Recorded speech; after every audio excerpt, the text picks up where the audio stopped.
Assalamualaikum warahmatullahi wabarakatuh. Om Swastiastu, salam budaya lestari. Kembali di channel Cerita Lain Dunia, di mana kali ini saya akan menceritakan kisah-kisah yang nyata menjadi tontonan yang sangat menarik buat panjenengan semuanya.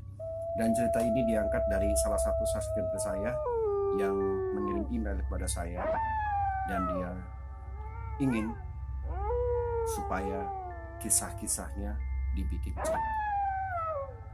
Dan nama, tempat, dan juga lokasinya sengaja saya samarkan agar tidak mengganggu ataupun terjadi hal-hal yang tidak seperti itu.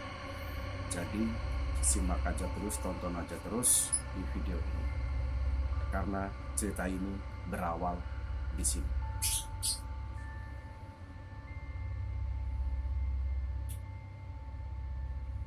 Pada suatu hari, ada satu keluarga, sebut saja namanya Pak Agus dan istrinya Ibu Munah. Dan dia dikaruniai dua orang anak, Toto dan Indah, di mana hidup mereka sangat sederhana sekali. Sangat sederhana sekali. Makan pun serba kecukupan.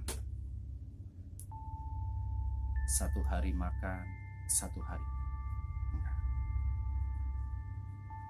Dan pada satu hari, si Toto, anak Pak Agus yang laki-laki, dia sedang bermain bersama teman-temannya. Karena si Toto sudah berusia 20 tahun. Dia pun mulai main di jalan sambil duduk-duduk di depan rumahnya. Tiba-tiba adik perempuannya, si Indah, dia pun main bersama kawan-kawan. Sedang asik ngobrol, menceritakan sebuah perjalanan ataupun masa-masa lalu, masa-masa kecilnya si Toto bersama kawan-kawannya. Tiba-tiba mata si Toto tertuju pada adiknya. Rupanya adiknya sedang dibully sama teman-temannya. Haha, kata teman-teman adiknya sambil tertawa. Orang susah pakai sendal aja berbeda-beda, gimana mau beli sepeda, kata si teman-teman. Dan si Indah cuma diam. Dia terpaku sambil meneteskan air mata. Si Toto langsung menghampiri adik si Indah. "Dek, ada apa?" saut si Toto. "Gini Kak, aku sedang diolok sama teman-temanku, aku sedang dibully sama temanku. Biarlah yang membuli kita, Dek. Gak apa-apa, kita sabar aja ya," saut si Toto. Dan si Toto pun bergegas membawa adiknya pulang. Sampainya di rumah, si Toto masuk ke dalam kamar. Rupanya si Toto sudah benar-benar sakit, karena bukan cuma si Indah aja yang dibully. Rupanya si Toto juga sering dibully sama teman. Sembari menahan rasa sakitnya, si Toto pun akhirnya bilang sama bapaknya, "Pak, kenapa hidup kita seperti ini? Kenapa aku selalu dibikin bahan ejekan sama teman-temanku? Bahkan bukan aku, adikku pun seperti itu." Dan akhirnya bapaknya pun terpaku, diam, sembari dia pamitan sama istrinya. "Bu, saya mau keluar sebentar." Tidak banyak kata, Pak Agus pun pergi dari rumah. menuju salah satu sungai. Dan di tepi sungai, Pak Agus pun menjerit, menangis, berontak. Hanya seorang ayah yang benar-benar tidak mampu untuk membawa anaknya dan istrinya ke ruang kebahagiaan seperti layaknya orang-orang. Dan Pak Agus pun sampai bilang, aku nggak pandang bulu, aku nggak akan pernah menyerah. Entah rezeki dari mana, entah siapa yang menolong aku, silahkan.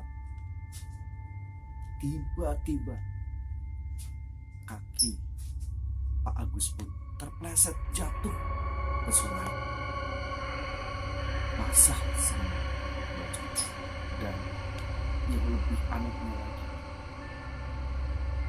ada sedikit cahaya yang begitu terang, dan Pak Agus pun bergegas menghampiri cahaya itu, sinar itu.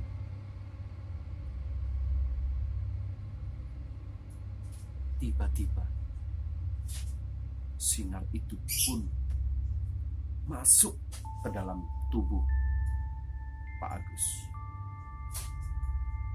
Dan untuk berapa jam Pak Agus satu pingsan, jatuh pingsan.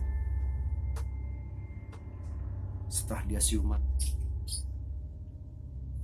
dia sadar. Dia cuman bingung sambil bilang, ada apa ini? Ada apa ini? Dia kembali duduk, termenung. Tiba-tiba ada bisikan yang begitu nyata. Kamu akan bisa beli apapun.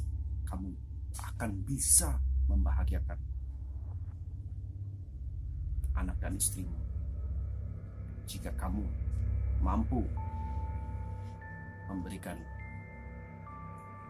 atau menuruti semua turut keinginan saya. Setiap malam Jumat Kliwon, saya minta darah yang suci, darah perawan. Dan tiba-tiba suara itu menghilang. Pak Agus nengok kanan kiri, tidak ada apa. Sampai bingung.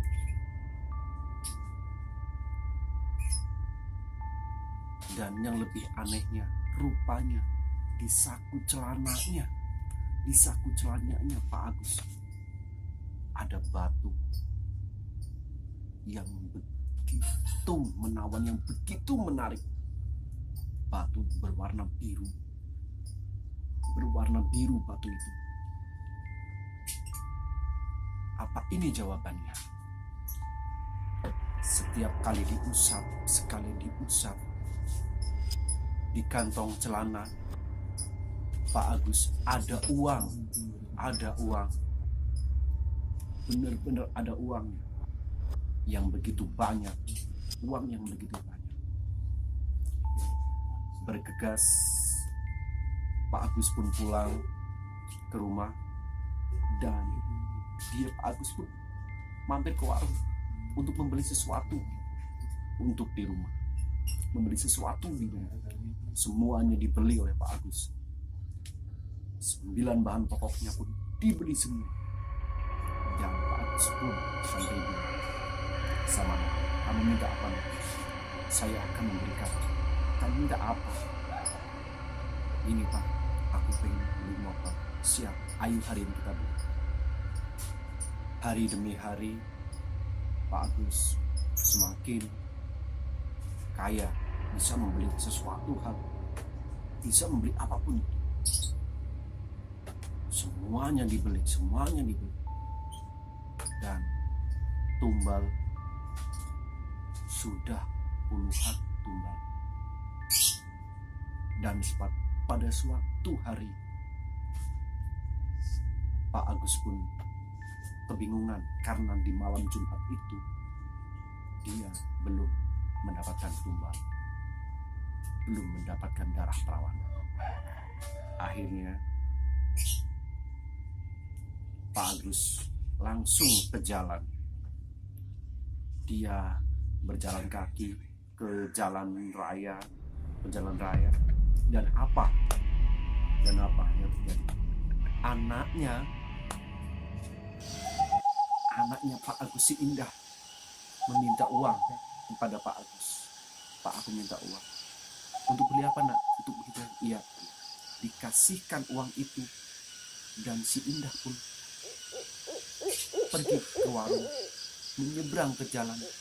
Dan saat Indah mau menyeberang ke jalan, tiba-tiba ada mobil yang begitu kencang menghantam tubuh Indah, dan akhirnya anaknya Pak Agus si Indah pun meninggal di tempat. Pak Agus pun langsung lari. Kenapa harus seperti ini? Kenapa harus seperti ini? Dia cuma berteriak dan terus berteriak. Kenapa harus seperti ini? Kenapa harus anakku? Dan digenggamnya batu itu,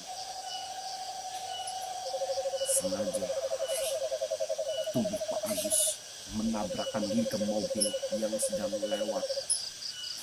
Akhirnya Pak Agus pun meninggal sambil berteriak, "Aku akan selalu di sini. Aku akan selalu menghantui pada orang-orang yang suka membuli, yang suka mengejek, yang suka mengecilkan orang lain." Nah, seperti itu kisah-kisahnya. Nama dan juga tempat sengaja kami samarkan agar supaya tidak terjadi hal-hal yang tidak diinginkan. Jadi pesan saya, terus kuatkan iman dan Islam Anda semuanya, tetap berserah diri kepada Allah Subhanahu wa Ta'ala. Dialah Sang Maha Pencipta, dialah Sang Maha segalanya. Jadi jangan kemana-mana, tetap di channel ini, karena cerita lain dunia akan terus bercerita dan akan terus bercerita sampai Anda terlelap tidur.